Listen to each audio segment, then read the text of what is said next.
My partner and I want to be married, but we don't care much for the idea of having a wedding. We wanted to elope, but my mom has been telling me since I was 16, and had never even had a boyfriend, that she wanted to see me get married and she would basically never forgive me if I eloped. I do like the idea of my family being there to celebrate with us, but I hate the idea of spending money we don't have on this huge party just so that our relationship can change in nothing but name and legal benefits. And for various reasons, it doesn't make sense for us to wait until we can afford a wedding to get married. We wanted to keep it small, preferably under $3,000, which is honestly more than I'd like to spend. But we have to be realistic. We had planned on having it in my in-laws' backyard, but even that was more money and effort than I was willing to put forth. I was stressed and feeling like I was out of options, so one day, I vented to my mom. She seemed really excited about the idea of helping me plan a wedding. It was kind of a red flag when she said, "My mom didn't help me plan my wedding. Let me live vicariously through you."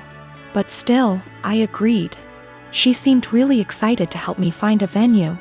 I was not excited, because I have not been excited about one single step in the wedding process, and I just want it to be over.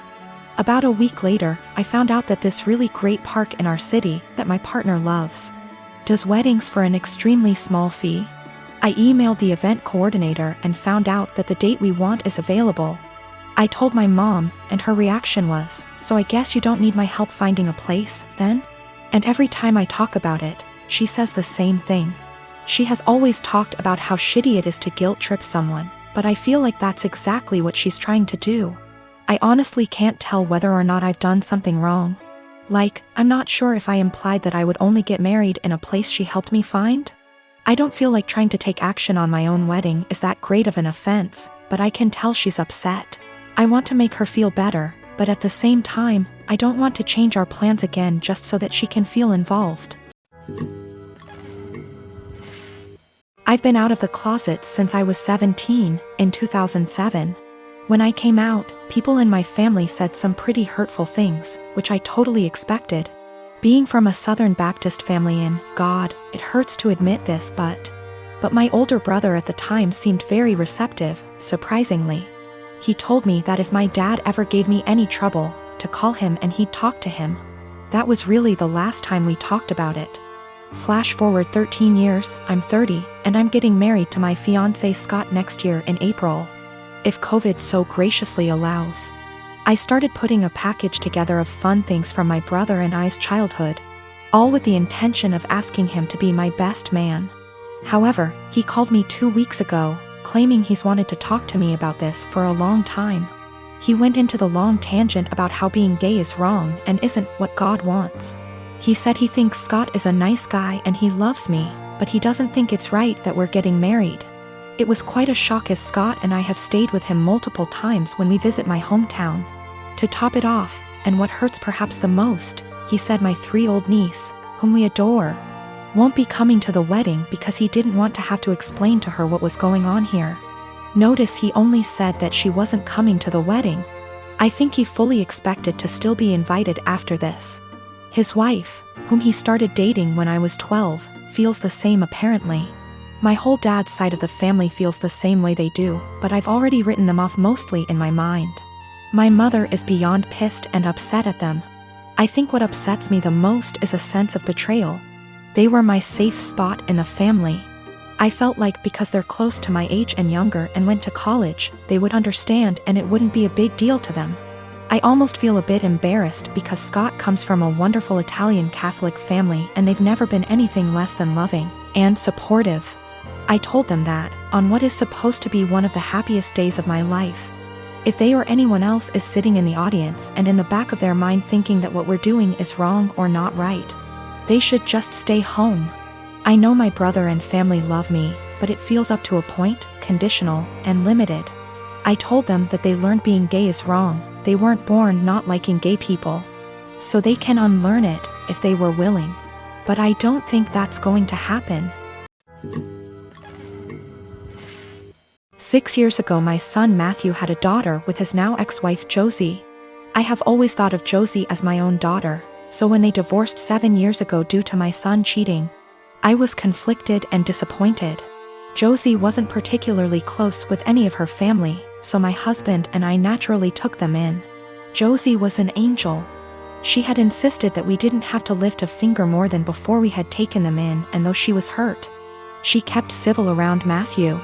My husband and I held a huge hand in raising their daughter Ruth, because Matthew remarried less than a year later and now has a 4-year-old son after disowning Ruth. 2 years ago my husband was diagnosed with lung cancer. It was hard on everyone, especially Ruth. They were extremely close. She told him about her girlfriends and boyfriends before anyone else and has always wanted him to be the one to walk her down the aisle at her wedding. Matt rarely ever visited and didn't answer our calls, often saying that we had other kids, so it wasn't like my husband was dying lonely. Last night Matt stopped by to talk about inheritance. He never mentioned Josie nor Ruth and hinted that he thought he should get more inheritance than his siblings the entire time. My husband and I shared awkward looks until he decided to cut in. He explained that everyone would get a piece, but he'd focus more on Ruth and Bonnie, one of our other grandkids. Matt got angry and said that Ruth was just a bastard and that his son deserved more than her. My husband got furious after that and left the room saying that he wouldn't include Matthew at all. Matt yelled back and turned to me saying that Ruth wasn't worth it because she'd just grow up to be a whore like her mother. I told him that I'd rather have her mother as my daughter than him as my son and insisted that he leave.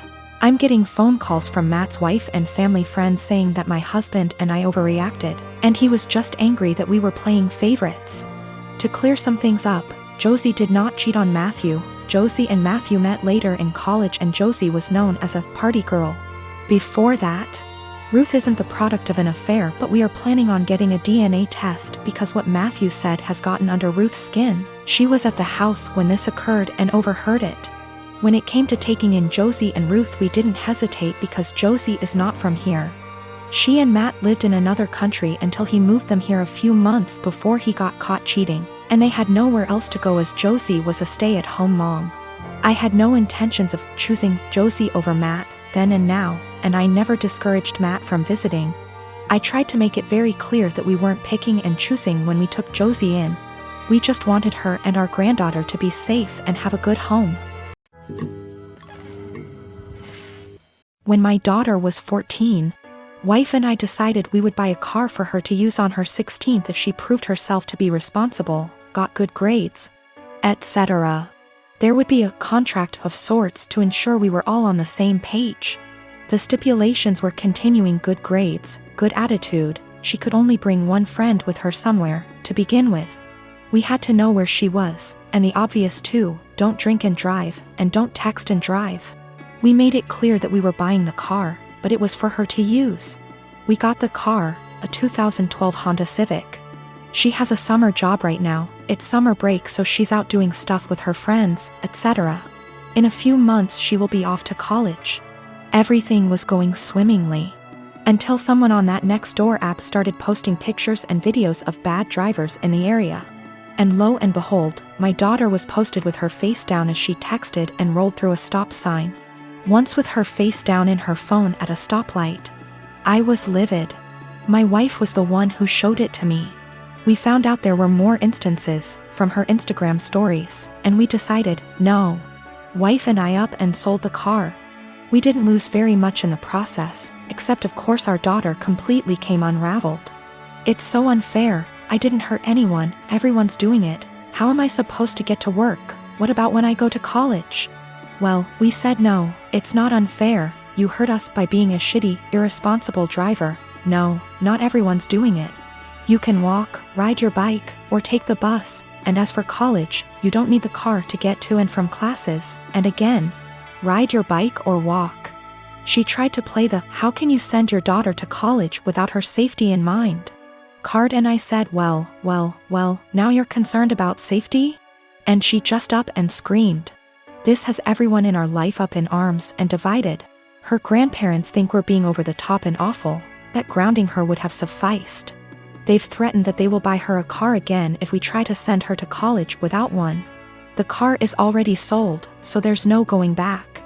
I think what we did was absolutely correct, that actions have consequences and we would be in the wrong to pull back from that. In terms of her going to college? Well, she made that choice.